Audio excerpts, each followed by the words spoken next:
এখন প্রশ্নের উত্তর দেন। এই যে আপনার 50 বছরে প্রত্যেকটা দিন 17 বার করে ফরজ নামাজে সূরা ফাতিহা পড়েন, এখন আপনি বলেন আপনি আজকে একটু পরে সূরা ফাতিহা দ্বারা নামাজ পড়বেন, এই যে আমরা পড়লাম, আমাদের কাছে কি কোনো বিরক্তির কারণ হয়? আমাদের কাছে কি পুরাতন মনে হয় যে আজকের ভালো লাগতেছে না, আলহামদুলিল্লাহ পড়তাম না, আরেকটা সূরা পড়ি, এরকম মনে হয়? এটা হলো আল্লাহর কোরআনের মুজিজা। তার মানে আপনি যতবার পড়েন না কেন সূরা ফাতিহা দ্বারা শুরু করবেন, আপনার কাছে মনে হয় কেবল নাজিল হয়েছে, আমি প্রথম পড়তাছি। সুবহানাল্লাহ বলবেন না? এটা হলো সূরা ফাতিহার প্রেম ভালোবাসা, এটা আজমত, এটা মহত্ব। আপনি যত হাজার বার লক্ষ বারই পড়েন এটাকে পুরাণ মনে হবে না, মনে হবে এটা ঠিক আছে, এটা আমি পড়তেছি। সুবহানাল্লাহ। এই সূরাটা এমন একটা সূরা, এটাকে শেফা বলা হয়, শেফা।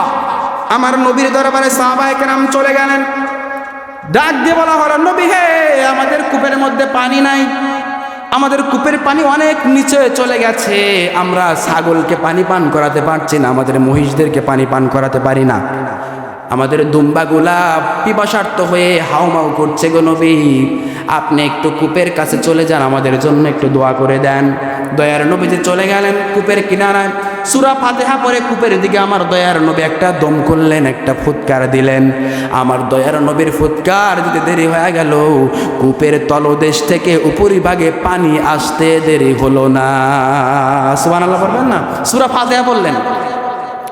এরপরে আরেক দল লোক চলে আসলো নবীর দরবারে, ও মুহাম্মদ, নবী গো, আমাদের কূপের পানি লবণাক্ত হয়ে গেছে, আমাদের কূপের পানি তো এখন আমরা পান করে মজা পাই না, এটা আগে মিঠা পানি ছিল, এখন লবণাক্ত হয়ে গেছে, নবী আপনি একটু জোর ঝাড়ফুঁক করেন। আমার দয়ার নবী যখন কূপের কিনারায় চলে গেলেন, দয়ার নবী আমার কূপের কিনারায় যাবার পর সূরা ফাতিহা পড়লেন, দম দিলেন, হালকা করে থুতু মারলেন এবং তিনি একটা ফুৎকার দিলেন, কূপের পানি সবাইকে পান করতে বললেন।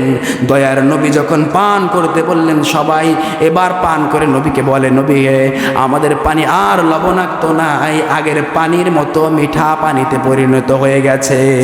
সুবহানাল্লাহ বলবেন না? এই জন্য সূরা ফাতিহা এটা খুব ডেঞ্জারাস সূরা, এই সূরা ছাড়া নামাজ হয় না, এই সূরা শেফার মূল। আপনারা এই সূরা পড়বেন, প্রত্যেক নামাজের পরে এই সূরা অন্তত একবার করে পড়বেন। রাসূল কারীম সাল্লাল্লাহু আলাইহি ওয়াসাল্লাম 3 কুল করতেন, কুল আস-সালাসা, 3বার 3টা কুল পড়তেন, কুল হুয়াল্লাহু আহাদ, কুল আউযু বিরাব্বিল ফালাক, কুল আউযু বিরাব্বিন নাস, এই 3টা কুল পড়ে তিনি প্রত্যেক নামাজের পর, অথবা অন্য বর্ণায় আসছে সকাল সন্ধ্যা, রাসূল কারীম সাল্লাল্লাহু আলাইহি ওয়াসাল্লাম এরকম হাত এরকম করতেন, হাতের উপরে একটা ফুৎকার দিতেন, মাথা থেকে পা পর্যন্ত এরকম তিনি নিজে নিজে মুছন করতেন। আর কোনো জিন, ইনস, কোনো পরী, কোনো ক্ষতিগ্রস্ত বস্তু, কোনো জন্তু, কোনো প্রাণী রাসূল কারীম সাল্লাল্লাহু আলাইহি ওয়াসাল্লামকে বদনজর লাগাতে পারতো না, ক্ষতি করতে পারতো না, কোনো হিংসার ফলে তাকে ক্ষতিগ্রস্ত লিপ্ত করতে পারতেন না। তার মানে আপনারাও এটা করবেন, রাসূলের সুন্নাত, নামাজের পরে সকাল অথবা সন্ধ্যায় আপনারা 3 কুল পড়বেন, অথবা 4 কুল পড়লে বেশি ভালো হয়, 3 কুল পড়বেন। وَنُنَزِّلُ مِنَ الْقُرْآنِ مَا هُوَ شِفَاءٌ وَرَحْمَةٌ لِّلْمُؤْمِنِينَ। আল্লাহ পাক বলেন, আমার পবিত্র কুরআন প্রত্যেকটা আয়াত, প্রত্যেকটা হরফ, প্রত্যেকটা অক্ষরই শেফা। সুবহানাল্লাহ বলেন। যারা অসুস্থ হয়ে যাও, পবিত্র কোরআন দিয়ে তোমরা একজন আরেকজনকে ঝাড়ফুঁক করো, ঝাড়ফুঁক করলে